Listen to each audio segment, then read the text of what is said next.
Hello everyone, this is Dinesh Kumar here from the Mutiara Sentinel. In this video, I'll be talking to you about how Muhyiddin Yassin is being hypocritical on the issue of targeted fuel subsidies. So a few days ago, Muhyiddin Yassin attacked Prime Minister Anwar Ibrahim on the implementation of the targeted diesel subsidy. So basically the diesel price used to be 2 ringgit 50 cent, and then the federal government hike up the price, diesel price to 3 ringgit and 35 cents in the peninsula, excluding Sabah, Sarawak, and also Labuan. So the reason that the government came up with to justify the diesel pricing hike is that they wanted to curb on cross-border smuggling. According to the Domestic Trade and Cost of Living Ministry, the government loses 4.5 million per day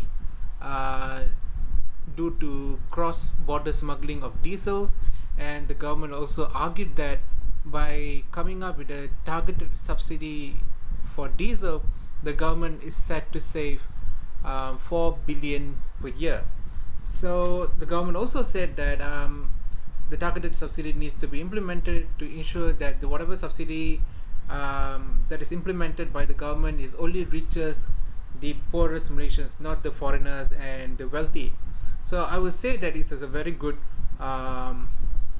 policy that I understand that it is a very unpopular thing for a government to do, which is to touch the subsidy and also to reform it to make it accessible to some.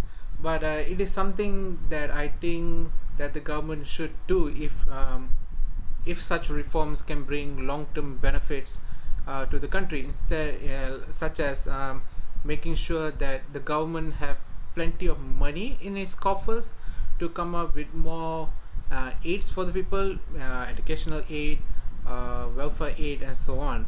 So in this issue, I would have to applaud Anwar Ibrahim for taking the risky move by implementing this targeted diesel subsidy at the time where you have Sungai Bakap by-election that was kick-started yesterday.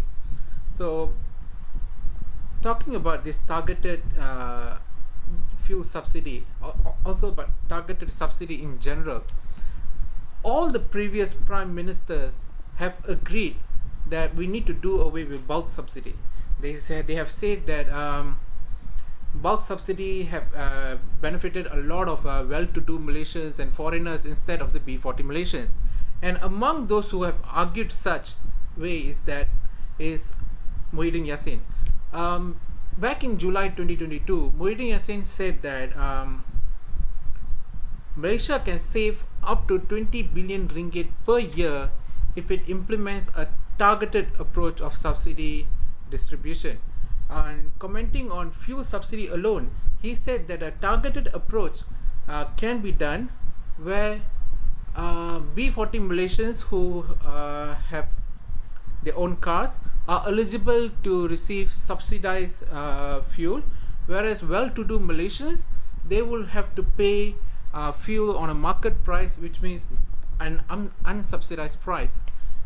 He also said that very little B40 folks are benefiting from bulk subsidy. So by right, you would expect that Muhyiddin Yassin would agree with what Anwar Ibrahim is doing, but newsflash, he's not. Instead, he has been attacking Anwar Ibrahim for this implementation of the targeted fuel subsidy, which have caused prices to go up. So apparently, Muhyiddin Yassin said that vegetable prices has gone up. He said that towing companies has increased their service charges, and also he said that the concrete producers have increased their concrete prices, which is expected to cause increase in house prices as well.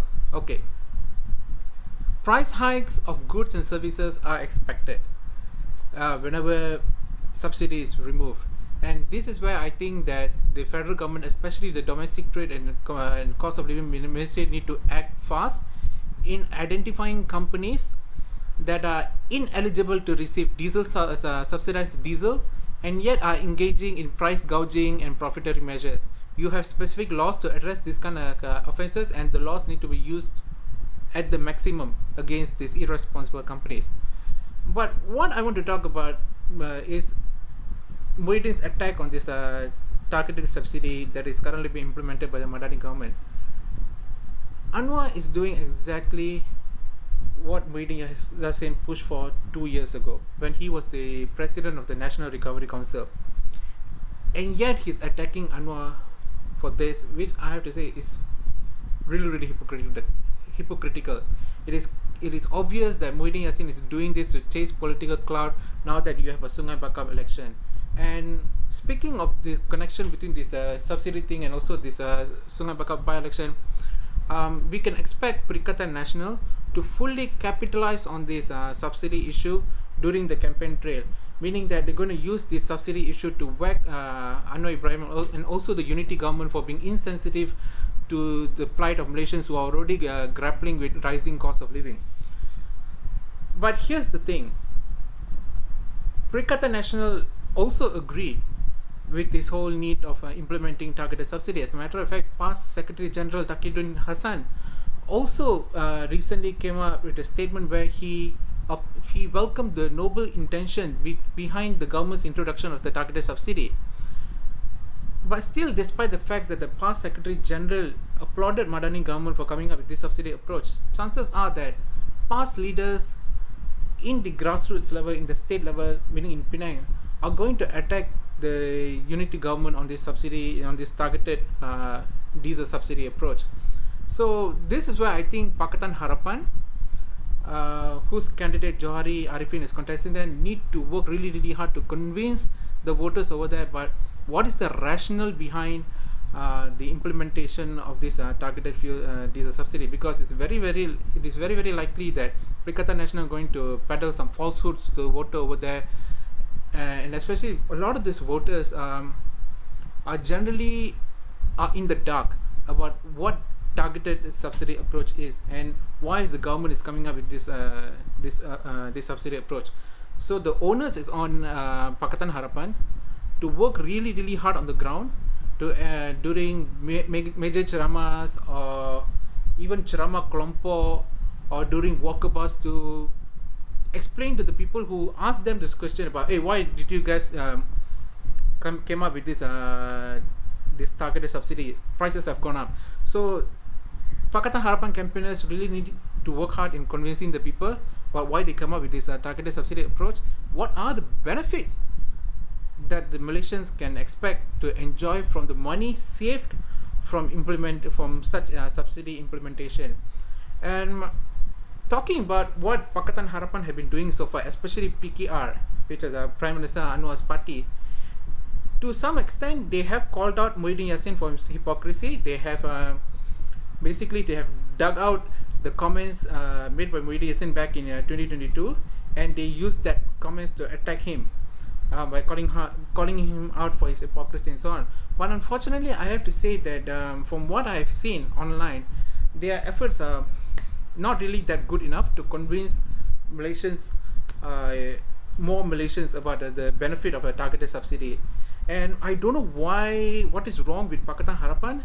I mean, they used to be really good in the online campaigning back when they were the opposition during the Barisan Nasional era.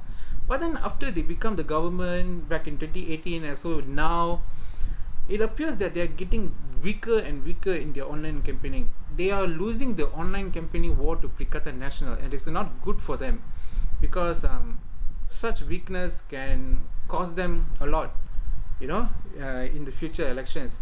So I think the Pakatan Harapan campaigners, state leaders, federal leaders, and also I think Anwar Ibrahim himself need to work really hard in countering Muhyiddin Yassin on his hypocrisy on the fuel subsidy issue, because you can expect Muhyiddin Yassin, when he comes to Sungai Bakap to campaign, you can expect him to double down on his attacks on Anwar Ibrahim about the fuel subsidy issue. I mean, this guy supports it, and yet he's dishonestly attacking the unity government. So I really hope that PKR, DAP, Amanah, and also their allies and Barisan Nasional will do a lot of groundwork in calling out Pakatan National on their hypocrisy over this targeted subsidy issue, should Pakatan national campaigners started to come up with falsehood on this targeted subsidy, or doubling down their attacks on this targeted subsidy. So plus, so yesterday, past President Hadi Awang said that Pakatan National will be leveraging on a lot of national issues throughout the campaign trail. Well, of course, Hadi Awang did not explain what are the national issues that the Pakatan National is going to focus on, but it's crystal clear that they're going to talk about the targeted diesel subsidy. So I think Pakatan Harapan needs to get ready. They need to mobilize their cyber troopers, they need to mobilize their physical campaigners to explain to the ground, like I said earlier, during walkabouts or during major or mini charamas, try to explain what is the targeted diesel subsidy, why the government have to do now after decades of giving out bulk fuel subsidies to Malaysians. So their hard work on explaining this would help them to win the Sungai Bakap by-election. So that is all from me. If you enjoyed this video, do subscribe to the Mutiara Sentinel YouTube page and get yourself updated on new contents that will be released on weekly basis. Thank you so much for listening. I hope you guys have a good day.